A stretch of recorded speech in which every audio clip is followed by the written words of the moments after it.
I forgave my wife's betrayal, then found out my best friend had planned the whole thing.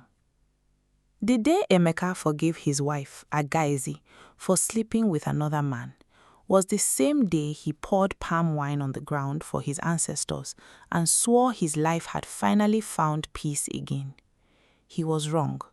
So devastatingly, irreversibly wrong.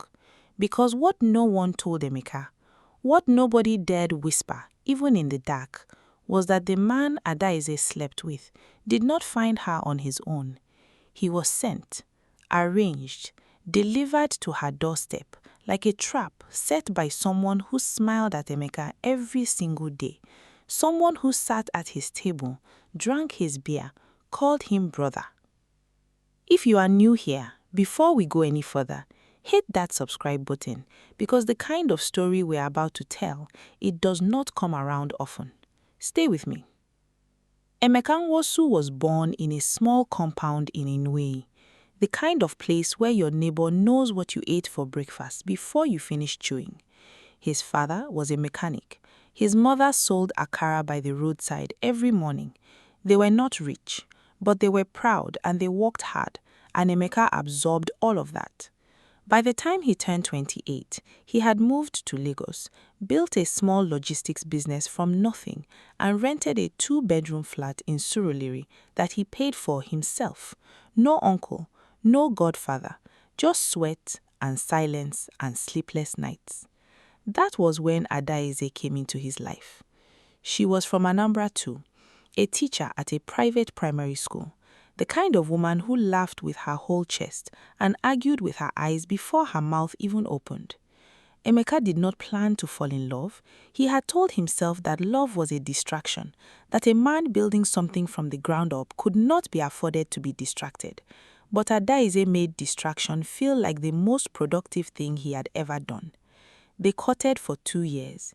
He met her family in Auka. She met his in Inue. Both families approved.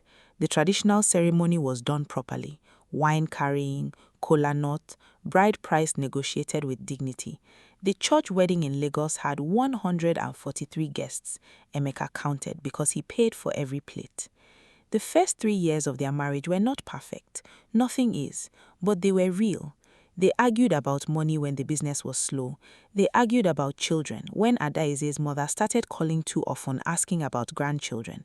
They argued about little things. Whose turn it was to buy gas. Why Emeka stayed out too late. Why Adaize sometimes went cold and quiet for days without explanation.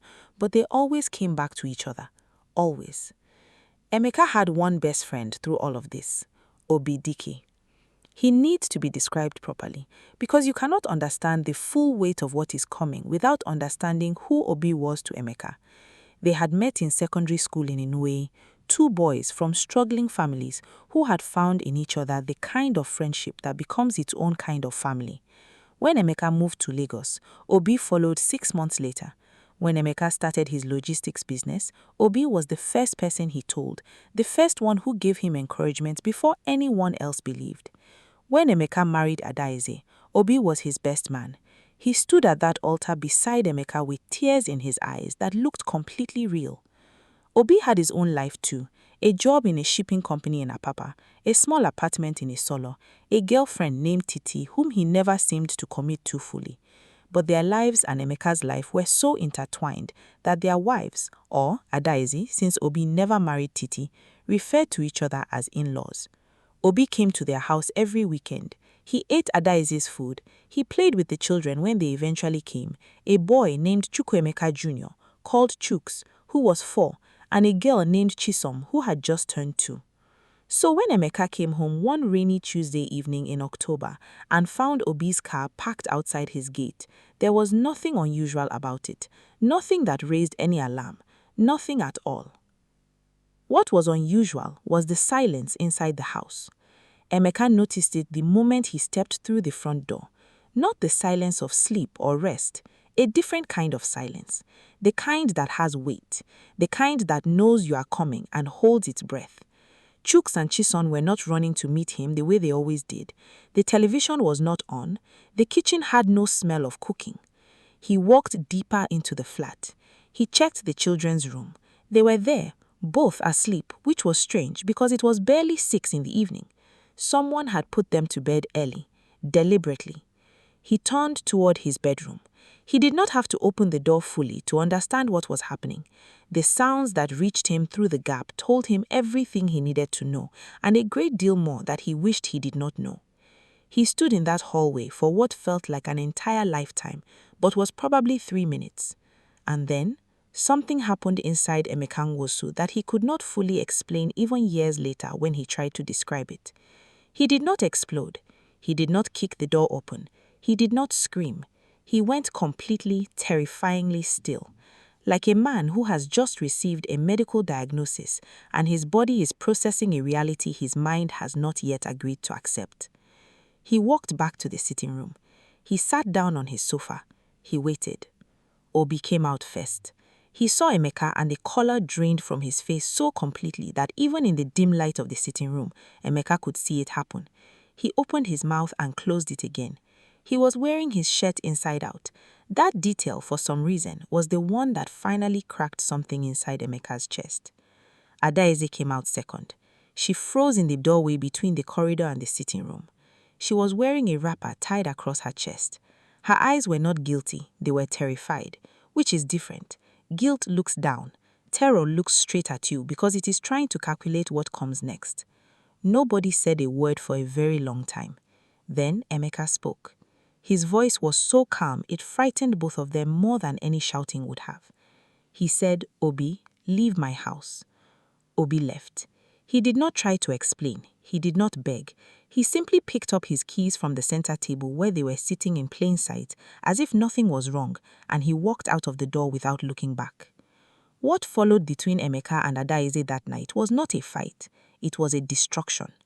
Adaeze cried in a way that Emeka had never seen her cry.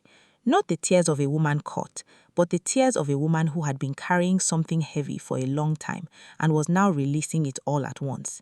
She confessed that it happened 3 times. Only 3 times, she kept saying, as if the number mattered, as if 3 times of betrayal was somehow fundamentally different from 30. She said she did not love Obi.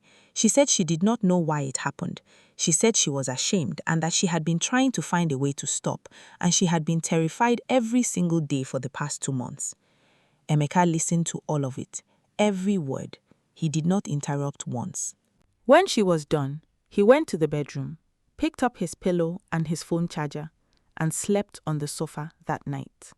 He did not speak to her for 11 days. On the 12th day, Emeka's mother came from Newe.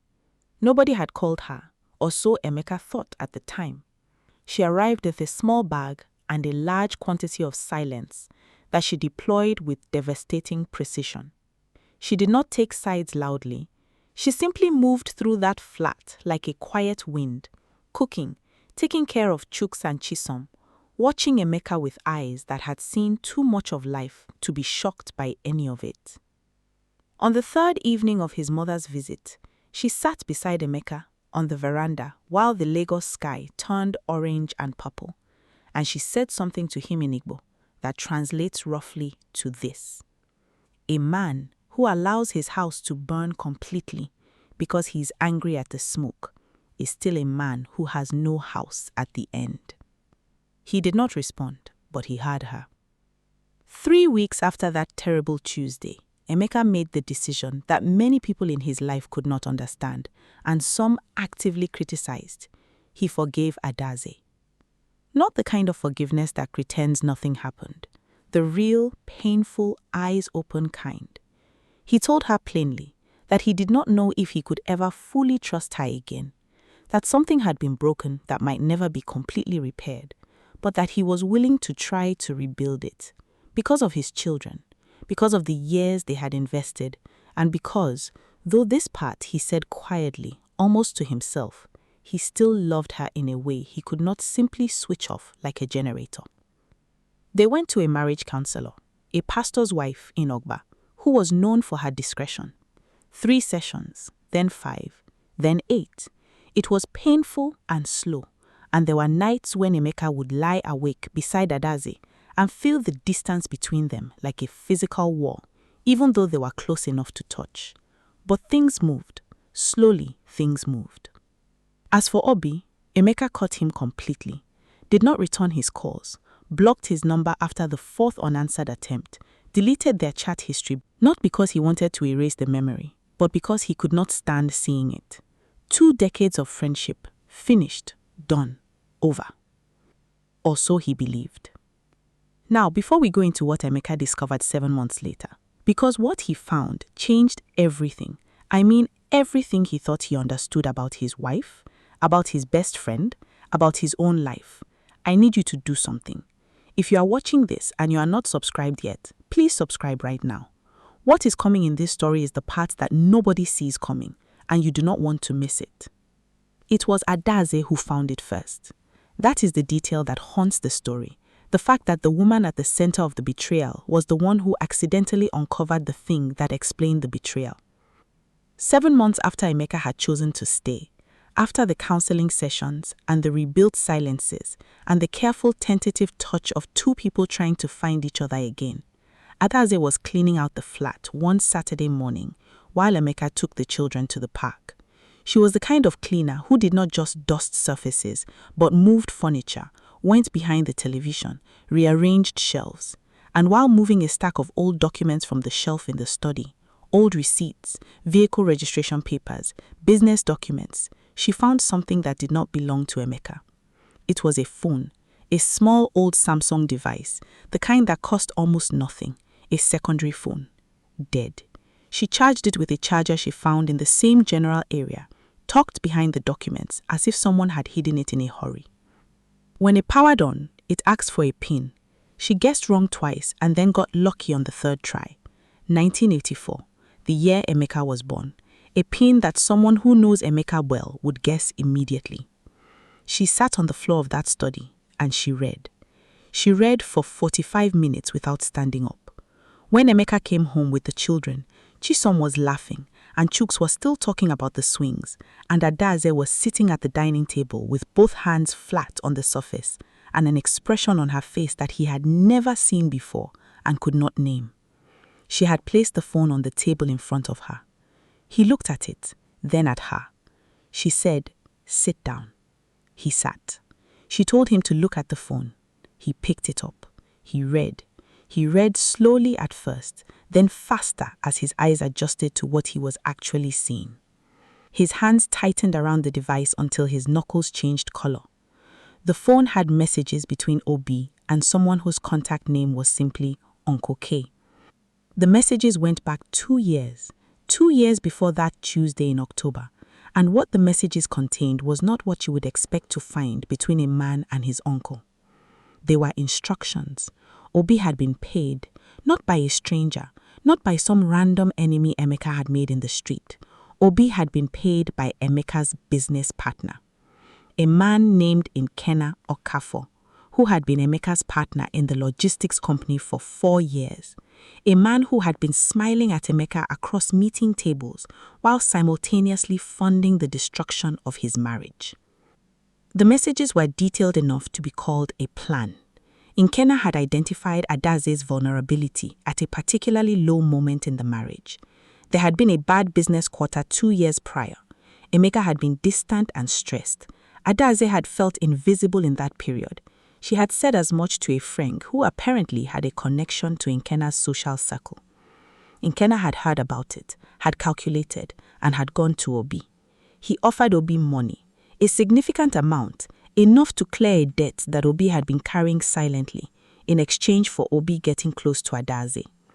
Not just getting close, seducing her, destroying the marriage from inside.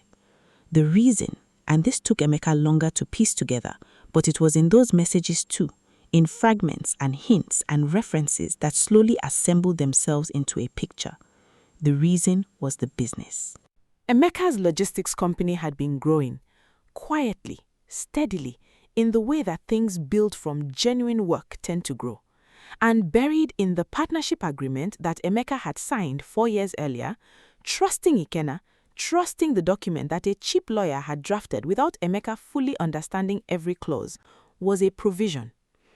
If the personal circumstances of either partner made it impossible for them to fulfill their obligations, and divorce, financial chaos, emotional breakdown, all of these things had been loosely and cleverly worded into those obligations, then the other partner had first right to buy out their shares at the original valuation, not the current valuation, the valuation from 4 years ago when the company was worth a fraction of what it was now. Ikenna had been waiting for Emeka to break. He had invested in the breaking. Emeka sat at that table for a very long time after reading. The children had gone to their room. The house was quiet again, but a completely different kind of quiet from the one that had greeted him 7 months ago. This silence was colder, more ancient. It was the silence of a man reckoning not just with what had been done to him, but with how completely and thoroughly it had been done. Adaze was watching him. Her face was doing something complicated, because she understood now, in a way she had not understood before, that she had been a tool, that her moments of loneliness, her vulnerability, her worst season, all of it had been identified and targeted and used by people who were calling themselves her husband's friends. She had carried guilt for 7 months, heavy, suffocating guilt, and now that guilt was transforming into something else, something that burned differently. She said, "I did not know." He looked at her. He had many things he could have said. He said, "I know you didn't." That night, after the children were in bed, Emeka and Adaze sat together at the dining table with the phone between them, and they did something they had not done in a very long time. They talked, really talked, for hours. Not about the counselor's exercises or their feelings about the marriage or the future. They talked about the specifics. What had happened, when, how the approach had been made, what Obi had said to Adaze to gain her trust, how it had been positioned, how she had been slowly, carefully manipulated into a situation she thought she had walked into herself. Adaze had her own fragments to add. Things that seemed coincidental at the time now assembled into pattern. The evening Obi offered to pick her up from work when her car was in the mechanic shop and had spent the drive talking to her about how Emeka did not seem to appreciate her.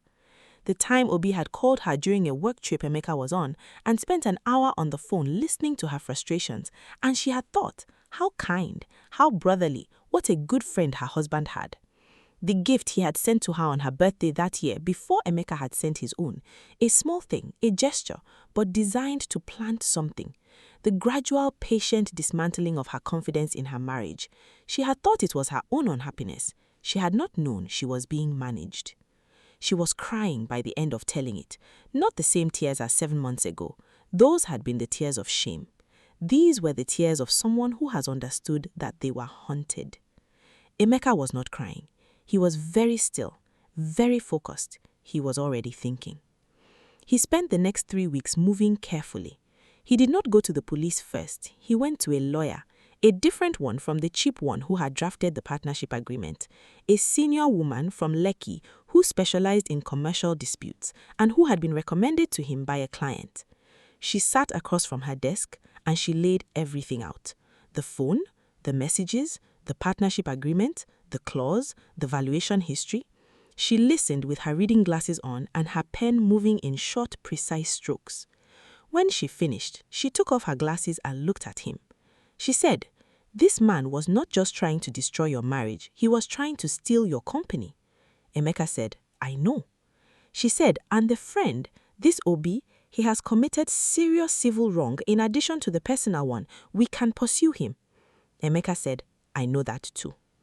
What happened next unfolded over 4 months, and it was not dramatic in the way that films' revenge is dramatic. It was slow and procedural and expensive and exhausting, but it was effective.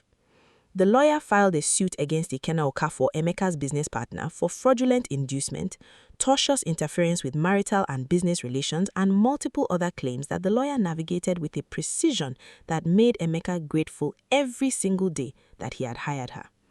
Ikenna's lawyers tried to push back. They argued that the messages were inadmissible because of how the phone was found. The lawyer had anticipated this and had structured the approach carefully. The discovery process was brutal.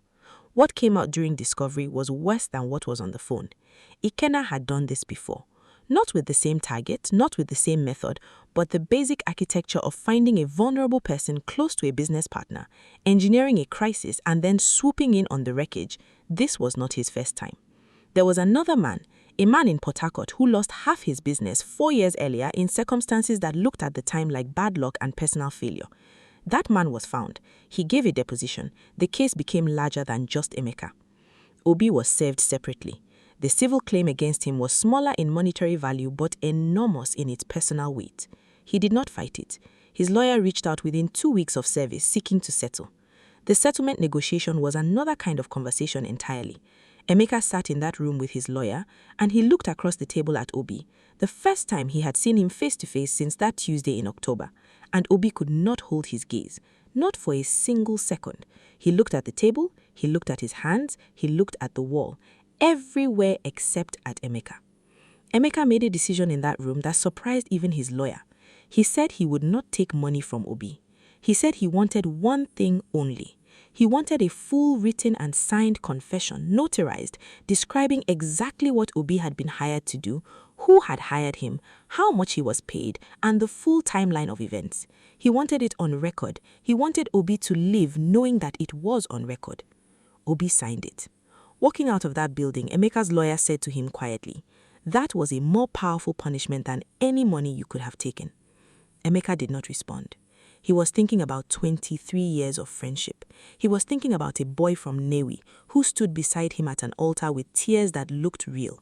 He was thinking about every shared meal, every late-night conversation, every moment of what he had believed was brotherhood. He was thinking that some things do not heal, they only scar, and that scars are not weakness, they are just evidence. The case against Ikenna took 11 more months. The judgment, when it came, dissolved the partnership on grounds of fraud, awarded damages calculated on the current valuation of the company rather than the original, and included a provision that Ikenna was to have no further involvement in the logistics sector in Lagos for a period of 5 years. Ikenna's lawyers appealed. The appeal was dismissed. He ended up paying. By the time it was finished, Emeka's company was entirely his own for the first time, and it was worth more than Ikenna had ever imagined when he began his scheming, because even through all of the chaos of the previous year, Emeka's team had kept running operations, had secured 2 new contracts, had expanded into a 3rd state. Emeka sat in his office on the evening the final judgment came through, and he held the documents in his hands, and he thought about something his mother had said on that veranda in Surulere when the Lagos sky was turning orange. A man who allows his house to burn completely because he is angry at the smoke is still a man who has no house.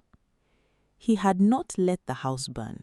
He had gone back in, through smoke and heat and the smell of everything scorched. He had found what was still standing. He had understood what had really started the fire and who had lit the match, and then he rebuilt. What about Adiazi? This is the question that people always ask when they hear this story, and it deserves a real answer, not a tidy one. The marriage did not magically repair itself because the context of the betrayal changed. Understanding that Adiazi had been manipulated did not erase the betrayal itself. She had made choices, even in the middle of the manipulation. Emeka was clear-eyed about that. The counseling continued. There were months that were harder than others, months when the understanding coexisted with the pain rather than replacing it. Months when Emeka would look at his wife across the dinner table and feel 2 completely different things at exactly the same time. But Adiazi, and this is something that the people who only see the surface of this story miss, was not passive in the reconstruction. She fought for the marriage in a way that she had not fought before. Not just the outward fight of showing up to counseling sessions and saying the right words. The internal fight. The one where you sit with your own failure and your own manipulation and your own grief simultaneously, and you do not run from any of it. She told Emeka things about herself that she had never told him before. About the loneliness she had felt in that difficult period, the way she had become easy to influence because she had been so hungry for someone to simply listen, about the anger she had carried for so long at feeling unseen. These things did not excuse anything, but they made sense of it in a way that healing requires things to make sense. Emeka listened, again, as he had always listened. There is a specific moment, about a year after the phone was found, that Emeka described to a very close friend, the only person outside of the counselor and his lawyer who knew the full story. He said that he and Adiaze had been sitting outside on the veranda one evening, the children playing in the compound below, the Lagos evening settling into its familiar warm noise, and Adiaze had reached across and put her hand on his without saying anything, and he had not pulled away. And they had sat like that for a long time, not talking, just present. And he said that in that moment he had felt something that he could not name as forgiveness exactly, but was adjacent to it. Something that recognized that they were both, in different ways, survivors of the same attack, and that they had both chosen to stay standing. Chuks is now 7. Chisom is 5. They do not know any of this. One day, when they are much older, perhaps they will be told, or perhaps not. That is a decision that belongs only to Emeka and Adiaze. The compound in Nuewe where Emeka grew up still stands. His mother still lives there, older now, moving a little more slowly, but with the same eyes that see everything. When Emeka goes home for Christmas with his family, she watches him across the compound with an expression that is not quite pride and not quite relief, but something in between. Something that only a mother who has watched her child survive something that could have destroyed him can feel. Obidike is in Abuja now. He left Lagos the same month his deposition was filed. Nobody from Nuewe speaks to him anymore. His family knows the broad shape of what happened, even if not every detail. His father, an old man who had known Emeka's father, reportedly cried when he heard. There are certain kinds of shame that do not just touch one person, but travel through bloodlines like weather. Ikenna Okafor tried to start a new business in Ibadan after the 5-year prohibition. It did not succeed. Some failures are not about circumstances. Some failures are about the kind of person you are and the kind of decisions that reveal you. There is a lesson buried in this story that Emeka himself articulated once, quietly, to that close friend who knew the full story. He said that the most dangerous enemy is not the one who faces you. It is the one who sits at your table, eats your food, holds your child, and smiles at you with a plan behind his eyes that you cannot see. He said that the hardest thing he ever did was not fighting back. It was choosing to stay when everything in him wanted to simply vanish from the life that had been ambushed. He said that staying required him to believe something that felt almost irrational at the time, that what was worth keeping was the cost of keeping it. He said that the cost was almost more than he could pay. But almost is the most important word in that sentence. If you have stayed until this point of the story, you already understand why. Because this is not just a story about betrayal. It is a story about what people are capable of, both the worst and the best. About the difference between enemies who announce themselves and enemies who perform friendship. About the way vulnerability is sometimes targeted rather than protected. About the long, difficult, unglamorous work of putting something back together when every piece has been scattered deliberately. It is a story about a man from Nuewe who built something from nothing, had it threatened from every direction at once, and refused to be taken. It is a story about a woman who was manipulated, who made real mistakes in the middle of that manipulation, who had to live in the space between those two truths and find a way forward anyway. It is a story about children who played and laughed while their parents fought silent wars they would never fully know about. And it is a story about the particular kind of friendship that turns out to be something else entirely when the light finally hits it from the right angle. There is a thing the elders in Niue say, an old saying that Emeka's mother repeated to him when he was very young, so young that he heard it without understanding it. She told him that when the snake enters your compound in the belly of a trusted friend, the first question you must ask is not how to kill the snake. The first question you must ask is how the friend knew which gate to use. Emeka was 41 when he finally understood what she meant. He stood in his company office in Lagos on the last day of the court proceedings, looked out at the city that had received him when he arrived with nothing and had fought him at every step and ultimately not beaten him, and he understood. The gate matters. Who you give keys to matters. Who sits at your table and who you let hold your children. These things matter with a weight that comfortable times make it easy to forget. It is in the difficult seasons, when you are distracted and stressed and not paying attention, that someone with your keys and a reason to use them will use them. He locked his office that evening, drove home to Surulere, parked outside his gate and sat in the car for a moment in the quiet before going in.